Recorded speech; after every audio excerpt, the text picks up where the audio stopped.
In episode 2, you get some backstory about how Helen got into the Black Doves. 10 years prior, she went for a job interview as an interpreter, but red flags raised up. The first being the fact that she didn't go to college, which wasn't a total red flag because she did have a scholarship to Cambridge, but she didn't take it because she decided to travel for 10 years. The big one being her family history. Her mother is dead, but before she died, obviously, she married a guy who was Helen's stepfather. With the stepfather came Bonnie, who was his daughter and who became Helen's stepsister.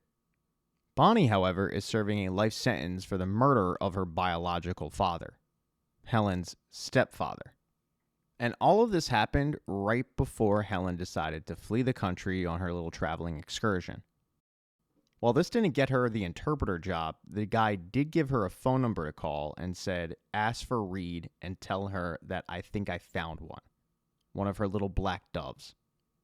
Later that night, Reed explained that she was in charge of a group called the Little Black Doves. They were spies. They didn't work for a government agency. They simply worked for the highest bidder. That's it. Sometimes she would be betraying her country. Sometimes she would be helping it. Helen's a little skeptical, but Reed is not. She flat out tells Helen that she is what she's looking for. It's pretty clear after what happened with her stepfather that she's a survivor. But she can also tell that she's had Reed eyed up since the moment she stepped on that street. She has an exit strategy. She's perfect. While other people would just see a cute girl, she sees a weapon that she wants to develop and harness. From that day forward, Helen joined the Black Doves. And her first job was to get information from a then government employee named Wallace. The way she did this was Wallace was speaking at a conference. Helen moseyed on up to him at the bar. They started making small talk. They went up to Wallace's room. They did adult stuff, fun stuff. And while Wallace was sleeping, she got into his computer and stole information. Because this was her first job, though, she was extremely nervous. She flew out of the room. She got in the car and she handed over the flash drive to Sam, a guy who she'd never met before. A guy who really took her aback because their relationship didn't start out on the best of terms. Initially, Sam thought she was rude because Helen was very rushed. She was just flat out nervous. And she certainly didn't appreciate Sam's cavalier, lax attitude. Prime example of this is the fact that she didn't say, hello, I'm Helen, nice to meet you. Still, though, Sam told her she did a good job. Unfortunately, though, she did forget something in the room that she had to go back and get. Even though Sam tried to talk her out of it, there was no way she was leaving the scene of the crime without grabbing this one item. It was a lighter that belonged to her mother. So against Sam's advice, she headed back up to Wallace's room, and Sam said, look, if you're in danger, leave the curtains open. I'll be up in 15 minutes. But if you're not in danger, draw the blinds. When Helen got back up to the room, Wallace was waiting for her. He was surprised that she was back because this did happen in the middle of the night, and he just thought he was never going to see her again. But he was relieved that she came back. And after a tiny bit of small talk, she decided to stay, drawing the blinds and letting Sam know, you're good. Fast forward to present day, and the two were headed over to Elmore Fitch's apartment. Sam, who is completely in the dark about everything regarding the Chinese ambassador, his daughter, gets filled in by Helen. This really tips Sam off into exactly the web that they're currently weaving in all of this. How deep this rabbit hole really goes. It's on the drive over, though, that Helen notices Sam is probably under the influence. And he admits, yeah, I think I did cocaine, but it might have been ketamine. I'm not sure, but I'm fine. Don't worry about it.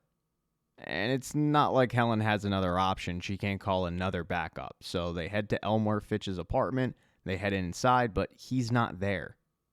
And while they're planning their next move, Helen realizes all of this is fishy. Because Sam, doing research, found out that Elmer Fitch is a top MI5 sniper turned gun for hire. He wouldn't be so reckless as to leave a shell casing with his fingerprints on it.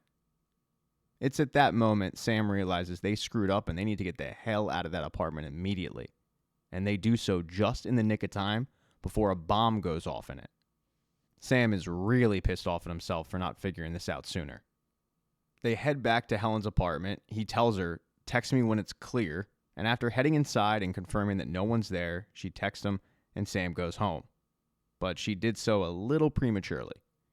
Because in the middle of the night when she's in the kitchen just grabbing herself a drink, somebody sneaks in and goes to attack Helen.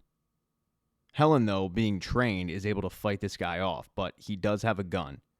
And it turns out this mystery assassin is Elmore Fitch. He's not planning on killing her. Not yet, at least. Not until she answers a few of his questions. He tells her that the people that hired him were looking for a digital recording device that they think Jason had. And he wants to know if Helen has it, but she doesn't. He tells her that the camera might have been in possession recently of a woman named Kai-Ming Chen and asks if she knows where Kai-Ming Chen is. But she says, no, I don't. Elmore reminds her that telling the truth is the difference between life and death for her family. And this is the second time since Elmore Fitch has started talking that he threatened Helen's family, and Helen doesn't take it all that well. She gets close enough to Elmore after telling him that he would regret killing Jason, and then a fight ensues, where she wins because she's able to stab Elmore Fitch in the hand, injuring him, grabbing the gun, and pointing it at him. She starts demanding answers on who hired him, but he says it was anonymous. I don't know. They just said name my price. It's clear to her that Elmore really doesn't know any more information, so she takes him outside to the shed, and she shoots him and kills him. The next morning when she wakes up, she just has to act like she's the normal mom, the normal wife, and she's really good at that. She asks Wallace, what are you up to today? And he tells her that he has to go to a memorial service for the fallen civil servant, who's Jason. He heads out the door, and once he does, she contacts Reed and lets her know what happened the previous night. Reed's going to set up a meeting later in the day with Helen and Sam. Before that meeting is to take place, though, Sam goes to get breakfast when he's cornered in the restaurant by a familiar face from his past. It's a woman named Lenny who used to hire Sam back in the day to be a trigger man. And next to Lenny is Williams, the assassin who was pretending to be a cop the previous night but got away, and her new partner, Eleanor. Lenny has come for an apology and a make good, while Williams has come for an apology because she didn't take too kindly to Sam killing her previous partner with a shotgun. But Sam tells both Lenny and Williams, I'm not apologizing for anything, I'm not doing any make goods, kick rocks. Lenny reminds him that he shouldn't be working for anybody in London while he still owes her, for a guy named Hector Newman years ago. It was a botched job by Sam, and now Hector Newman has risen the ranks and he's a problem. So Lenny wants Sam to take care of it, like he should have done 7 years ago, but didn't. You can tell from Sam's face that just the name Hector Newman brings back PTSD. He's very uncomfortable. But Lenny doesn't care, and she tells him, you're going to deal with Hector Newman or I'm going to get these two involved, pointing to both Eleanor and Williams. And Sam isn't worried about those two coming after him. But Lenny says, no, they're not going to come after you. They're going to come after Michael, your boyfriend. He was easy to find. And his little daughter, too. She then slides over a picture of Hector Newman present day, tells him that he runs a drug warehouse in Brixton, and says that if he doesn't do the job, Eleanor and Williams will be taking out Michael. Doesn't really seem like Sam has a lot of options here. After the impromptu meeting, he does head to go meet with Reed and Helen. They meet in a car in an abandoned garage, and Helen tells both of them what happened the previous night with Elmore. They know that if one assassin came, then more are to come, so they need to find out who hired these people. Putting the pieces together, though, they've been able to figure out that if everyone's looking for a camera, there must be a video out there that everybody wants. But since you've got people also looking for Kai-Ming, you gotta figure that she holds the key to all of this.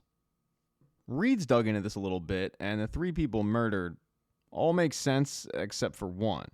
And that's Jason. No one can figure out how he's wrapped up in all of this. Reed once again asks Helen, did you tell him anything that you weren't supposed to? And Helen gets so offended about this that she storms off, telling Reed to stop interrogating her and go figure out who is after them. It doesn't seem like Helen has a lot of faith in Reed doing this. So when she gets home, she hops on the computer and just starts Googling Kai-Ming, trying to figure out if there's any news stories that might tip her off, and she does get a hit. It's a clue on who Sy might be. Sy isn't the name, Sy are initials, S-Y. And they might just stand for Stephen Yarg, the police commissioner, a guy that works very closely with Wallace. She needs to make sure that Yarg is involved or he isn't involved. And she knows where Yarg's going to be. It's going to be at the memorial service held at a bar. Wearing a disguise, she sneaks in, she plants a microphone, and she gets out of there and waits for her husband and Yarg to arrive. Wallace arrives a little bit late. he got some unfortunate news regarding the Chinese investigation. They think the Americans did it, and the Brits helped cover it up.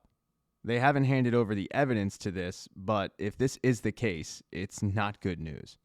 You could be looking at nuclear war on the horizon. And this headache has Wallace pretty stressed out. When he arrives at the memorial service, he does seek out Yarick, and the two start talking right near the microphone that was planted, so Helen's hearing all of it. Wallace knows that they might go to war over this if the Chinese truly believe that their ambassador was killed by the Americans on British soil and it was covered up. He then changes the topic, though, and says, we need to talk about Philip Bray, the journalist. He contacted me. He told me he had a story about you and China. He had some footage of you, but now he's dead. So I have to ask, did you have anything to do with the death of the ambassador? And Yarick just gaslights him. He denies it completely, and he says that Stephen just needs some sleep. But this is interesting because Stephen did tell Helen that not only did he not know Jason, he didn't know any of the three victims, and clearly that was a lie because he knew Philip. After hearing all of this, she needs to just be alone with her thoughts, and for whatever reason she goes and sits down at the bench that Jason was killed at. But she's not the only one that day to go visit her past, as Sam does the exact same thing. He visits Michael's house, and he just stands outside and watches him play with his daughter when he's approached by Eleanor and Williams. They've shown up to kind of just urge Sam to do the job, and Sam knows this. He tells them that he will do the job for Lenny. So to just get all of this out the way, Sam heads to the address that Lenny gave him that's supposed to be Hector Newman's hideout. Well, when he gets there, no one's there because everybody's dead. Something happened in this place and it wasn't good. He gets to one particular room where there's a mattress and there's a camera set up. And he decides to check the camera, and to his surprise, Kai Ming's on it, but so is Hector Newman. And it's clear that during whatever happened, Hector Newman was able to grab Kai Ming and flee. So now Sam knows who has the missing ambassador's daughter. Thank you so much for checking out this recap. Please consider subscribing to the channel and subscribing to my Patreon. Hit thumbs up if you liked it. Smash that thumbs down button if you thought it sucked. If you left a comment, I don't get back to you. I usually don't check the comments unless they're like a super comment. Also, if you don't see the next video up on the end screen, not to worry, it'll be up in a day or two.